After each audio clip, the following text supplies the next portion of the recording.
पाकिस्तान फौज की कौन बुराई करता था? सरबराहों की, इंडिया। फिर कौन करता था? इसराइल। फिर कौन करता था? अमेरिका। एंड में किसने की? अमेरिका ने। उसने कहा अफगानिस्तान में हमें जो हार हुई है वो पाकिस्तानी फौज की वजह से हुई। और हर तरफ कोशिश यही होती थी कि किसी तरह पाकिस्तानी आर्मी को कट टू साइज किया जाए और इनको सबक सिखाया जाए। अब ये तीनों जो काम नहीं कर सके, इंडिया, इसराइल और अमेरिका, वो अकेला इमरान खान कर रहा है। और आप ये देख लें कि उसका एजेंडा कितना बड़ा है, और आप ये देख लें कि वो एक्चुअली अचीव क्या कर रहा है। यानी मैं ना जनरल बाजवा की साइड ले रहा हूँ, ना मैं जनरल आसिम मुनीर की साइड ले रहा हूँ, मैं फौज पाकिस्तान की साइड ले रहा हूँ। और मैं आपको बता रहा हूँ कि अगर आप इस अदारे को कमज़ोर करते हैं और ये कह देना कि हम सिर्फ सरबराहों को अटैक कर रहे हैं, इदारों को नहीं, हम उनकी कदर करते हैं, तो ये बकवास है। बेसिकली अब वो एजेंडा जो पाकिस्तान को तोड़ने का है वो अपने आखिरी मरहले के अंदर दाखिल हो चुका है, और उस एजेंडा की इस वक्त तकमील की सरबराही जो है वो इमरान खान के हाथ पे है। जो काम अल्ताफ हुसैन नहीं कर सका, जो काम पूरी रॉ नहीं कर सकी, जो काम मुसाद नहीं कर सकी, जो काम CIA नहीं कर सकी, वो काम अब अकेला इमरान खान जो है वो कर रहा है। जनरल फैज को सबसे पहले अगर गिरफ्तारी होनी चाहिए वो तो एसेट बियॉन्ड मीन्स के ऊपर होनी चाहिए, जो उन्होंने पैसे बनाए। बाकी तो बातें बाद में आएंगी कि उन्होंने बदयांती कितनी की है, उन्होंने अपने ओहदे से कितनी बदयांती की है, उन्होंने गंद कितना किया है, उन्होंने मिस यूज़ ऑफ पावर क्या किया है। और अब जनरल फैज़ के मुतालिक जो खबरें आ रही हैं, जो अमजद शुएब के फ़ोन से फोरेंसिक मिला था हमें, वो यही है ना सिर्फ कि जनाब जनरल फैज़ अभी तक इमरान खान को और उनके जो इर्द गिर्द टोले हैं और वी लॉगर्स उनको गाइड कर रहे हैं कि किस तरह रियासत के ख़िलाफ़ तुमने अपना भरपूर टास्क पूरा करना है, फ़ौज के ख़िलाफ़ किस तरह करना है, बुराइयाँ किस तरह करनी है। तो अगर जनरल फैज़ या फैज़ हमीद, अब तो कहना चाहिए जनरल तो नहीं है वो, अगर फैज़ हमीद जो है पाकिस्तान मुखालिफ सरगर्मियों में मुलव्वस है तो ना सिर्फ उसको उठाना चाहिए बल्कि उसको जूते पड़ने चाहिए, कोई इसमें दो राय नहीं है। और वैसे भी उसको जूते पड़ने चाहिए जो उसकी हरकतें, जो मुझे पता है सिर्फ वो भी काफ़ी हैं कि उसको अगले कई साल, 14 साल जूते ही पड़ते रहे। खान साहब जो है ना अपने वोटर्स को इंटैक्ट रखने के लिए रोज़ एक नई एक्टिविटी जनरेट कर देते हैं, और आपको 4 महीने से मैं कह रहा हूँ हर रोज़ उनका एक नया बयानिया आएगा, और वो आ रहा है और आता है, और वो हर रोज़ एक नई एक कॉन्स्पिरेसी थ्योरी दे देते हैं कि पूरा मुल्क उसी को डिस्कस करने पर लगता है, और उसी तरह से वो हाईजैक करके रखते हैं। लेकिन अब मेरा ख्याल है हुकूमत को और पैमरा को एक्ट करना होगा कि ये मुल्क के इदारों के खिलाफ जो आदमी बात कर रहा है, जो मुल्क के इदारों के सरबराहों के खिलाफ जो बात कर रहा है, उसका लाइव ब्रॉडकास्ट क्या, उसका रिकॉर्डेड ब्रॉडकास्ट भी नहीं होना चाहिए। और फिर अगर अदालतें उसको खोलती हैं मुल्क दुश्मनी पे, तो फिर अल्ताफ हुसैन को ही पता चलेगा उसका क्यों बंद हुआ था, नवाज शरीफ को ही पता चलेगा, आसिफ जरदारी साहब को ही पता चलेगा कि उनका इंटरव्यू जब कैंसिल हुआ था, ड्रॉप हुआ था जियो से, जो हामिद मीर ने किया था, और अब इसका नहीं हो रहा है, इसको अदालत ने परमिशन दे रही है, तो सारों को पता चल जाएगा कि यहाँ पे किस तरह की तफरीक और किस तरह का फेवरेटिज्म है। लेकिन अब हुकूमत को एक्ट करना है। हुकूमत जो है वो मीसनी बिल्ली बन के बैठी हुई है। शहबाज शरीफ का ख्याल है कि मैं हर एक को खुश रखूंगा, हर एक को खुश रखूंगा। उससे हो ये रहा है कि शहबाज शरीफ खुद भी दुखी हैं और उनसे कोई भी खुश नहीं है। पहली बात तो है कि मैं दोबारा रिटेरिएट कर रहा हूँ कि मुझे नहीं लग रहा है इलेक्शन उस वक्त होंगे जिस पे आप समझते हैं या लोग समझते हैं।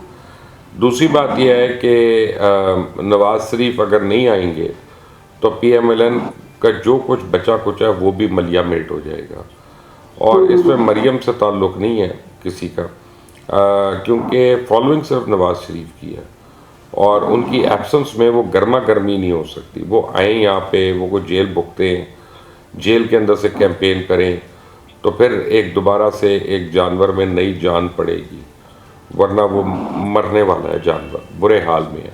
लास्ट PMLN जो है ये अपनी मेरा ख्याल है पॉलिटिकल करियर की आखिरी सिस्कियाँ ले रही है। 35 साल में एक अस्पताल इस मुल्क में आप नहीं बना सके जहाँ चाचे का इलाज हो जाए या वालदा का इलाज हो जाए या बेटी का इलाज हो जाए। यानी जिसको भी कोई बीमारी हो, चाहे वो जो मर्जी बीमारी हो, उसका इलाज आपके पास नहीं है यहाँ पे पाकिस्तान में।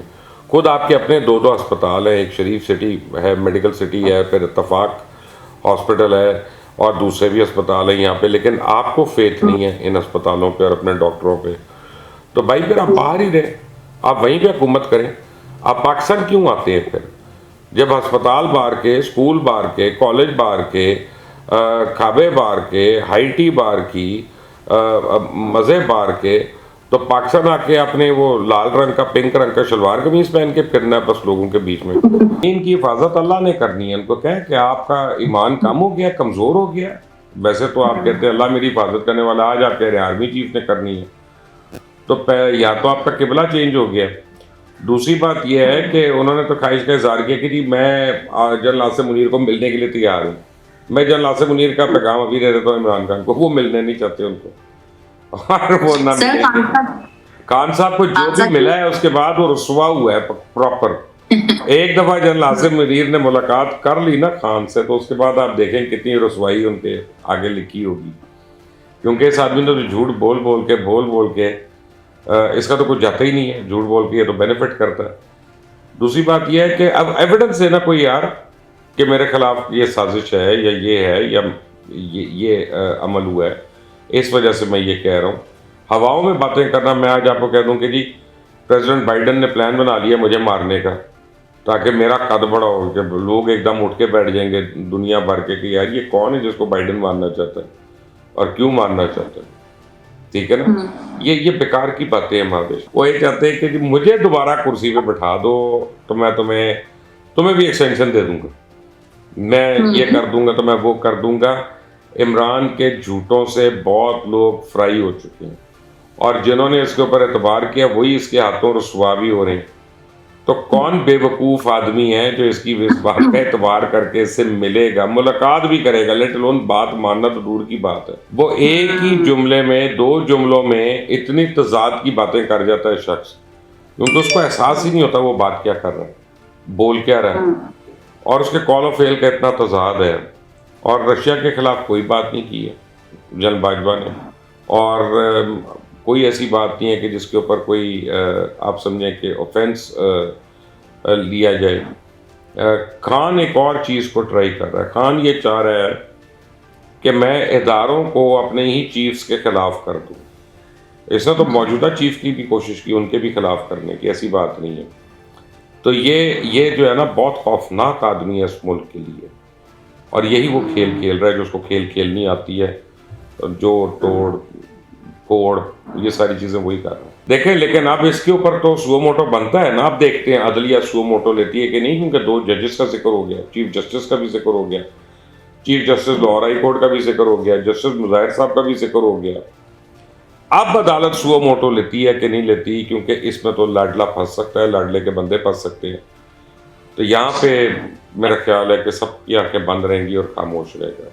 कान तो अपने बच्चों के साथ ही स्टैंड कर रहा है यार, परवेज इलाही के साथ कान करेगा। खुदा का खौफ करो, अपनी बेटी को तो मानता, उसको मानने से वो इनकारी है। उसकी आंखों में कुकरे पड़ जाते हैं उस वक्त जब बेटी की तस्वीर आती है। बेटों को अपना कोई ज़्यादा उसने कोई अपनी ज़िंदगी का हिस्सा नहीं दिया। ये अजीब आदमी है।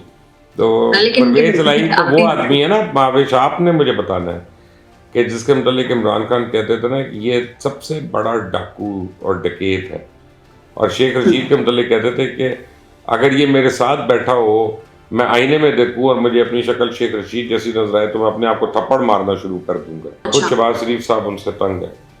मेरा ख्याल है शहबाज शरीफ साहब के लोग उनको ये एडवाइस करते हैं कि अगर इसाक डार साहब को हटा दें तो सारा मलबा डार साहब के ऊपर गिर जाएगा महंगाई का, और हम फिर एक नए सिरे से शुरू कर सकते हैं, नया नैरेटिव बिल्डअप कर सकते हैं कि जो एक आदमी ने कर दिया था नून लीग तो ठीक कर देगी।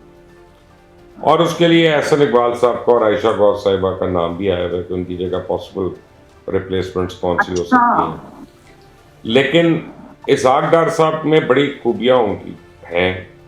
एक उनमें कमज़ोरी है कि वो बहुत शॉर्ट टेम्पर्ड आदमी है, बहुत जल्दी वो गुस्सा कर जाते हैं। अब किसी रिपोर्टर ने ये पूछा होगा, रिपोर्टर का काम है सवाल पूछना, आप उसको इनकार कर दें। आप कह दें कि मैं ना इस्तीफ़ा दे रहा हूँ ना कहीं जा रहा हूँ, आपको भी वक्त बताएगा, मुझे भी बताएगा, अभी बहस तो नहीं मैं करूँगा इस बात पे, और आप आगे चल पड़े। इसमें ऐसी कौन सी बात है। लेकिन ये गुस्से खाने का मतलब है कि आपको इट्स गेटिंग टू यू, आपको माइंड पे इतना वर्कअप आप हो गए हुए हैं कि अब इस तरह का सवाल जो है ना वो आपको फ्लेयर अप करवा देता है। असल में एक तीसरे मुल्क में बैठ के भौंकना बड़ा आसान होता है महावेश। मैं यहाँ पे बैठ के कह रहता हूँ कि जी वो नॉर्थ कोरिया का जो प्रेसिडेंट है ना वो कल न्यूक्लियर बम चला देगा। कहने में क्या है, वो मेरा क्या कर सकता है यहाँ पे।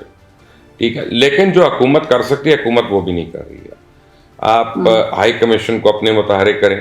हाई कमीशन जो है वो ब्रिटिश फॉरेन ऑफिस के पास जाए और कहे कि ये एक आदमी को तुमने पनाह दी हुई है यहाँ पे, ये हमें प्रॉब्लम्स क्रिएट कर रहा है और हमारे यहाँ एनार्की क्रिएट कर रहा है, वो उसकी इजाज़त नहीं लेंगे, वो उसको तंबीह करेंगे, रोकेंगे, वरना फिर उसका कुछ सद्देबाब करेंगे।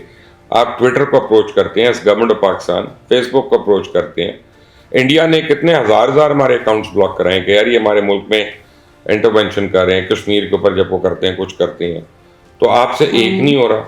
मेरा मतलब है अगर ये हुकूमत भौंकने वाले को नहीं रोक सकती तो फिर इस हुकूमत का क्या जवाब रह गया? इनसे काम तो कुछ हो नहीं रहा, बिल्कुल बैठ के अपना सिर्फ प्रेस कॉन्फ्रेंसेस करना, झंडे लगाना, अवाम के सामने आके कह देना हमें बड़ा दुख हो रहा है, हमारा कलेजा फट रहा है। एक रिटायर्ड मेजर जिसको डिसऑनरेबल डिस्चार्ज किया गया क्योंकि फौज से निकाला इसलिए गया था कि अपनी 3 सिपाहियों को उसने मरवा दिया था, शहीद करवा दिया था, और उसके बाद वो झूठ बोल बोल के माफिया मांग मांग के डिस्चार्ज लेके फिर वो किसी तरह बाहर निकल गया, बाहर जाके वो भोंगता है। इंडिया ने आज तक बिलियंस ऑफ डॉलर्स खर्च कर लिए, 3 जंगें कर ली, हर वक्त हमारा LOC हॉट करके रखा, लेकिन अफवाज पाकिस्तान को जख्म नहीं पहुंचा सका, हमारे इदारों को जख्म नहीं पहुंचा सका। अब इमरान खान जो है वो चंद तकरीरों में ही उसने पूरी कौम को गुमराह कर दिया, तो वो काम कर रहा है जो इंडिया इतने साल से करना चाह रहा था और कर नहीं सक रहा था। आप कभी छोटी होती थी, आपने कहानियां पढ़ी है कि जादूगर की जान मैना में, है ना? तो आप समझिए परवेज इलाई जादूगर है और मोहम्मद खान भट्टी वो एक मैना है, तो परवेज इलाई की जान उसमें है। मोहम्मद खान भट्टी उसका फ्रंट मैन था बहुत गलत कामों में, तो मोहम्मद खान भट्टी के पकड़े जाने का मतलब है कि परवेज इलाई की रूह पकड़ी हुई है उन्होंने, मैना उनके हाथ में है, और जिस वक्त मैना फड़फड़ाएगी तो परवेज इलाई जो है उसकी बारी आएगी। अमजद शुएब साहब जैसे बीमार लोग हैं, मैं उनको बीमार ही कहूँगा। सारी उम्र जिस इदारे से इन्होंने खाया, जिससे इन्होंने कमाया, जिससे इन्होंने बनाया, उन्हीं इदारों के खिलाफ जब ये बात करते हैं तो उनको अपने नाम के साथ कम से कम अपना रैंक और टाइटल तो उठा देना चाहिए। और 35, 40, 45 साल आप सर्विस करने के बाद वही काम करते रहे जिस पे आप तनकीद कर रहे हैं, रिटायरमेंट के बाद आपका ज़मीर जाग रहा है, तो जितनी आपने मुराद ली है, जितनी आपने ज़मीन वगैरह लिया है, वो भी गिफ्ट कर दें, वापस बैतुल माल को दे दें, उसके बाद हमें बताएं कि मैं मुसलमान हो गया हूँ।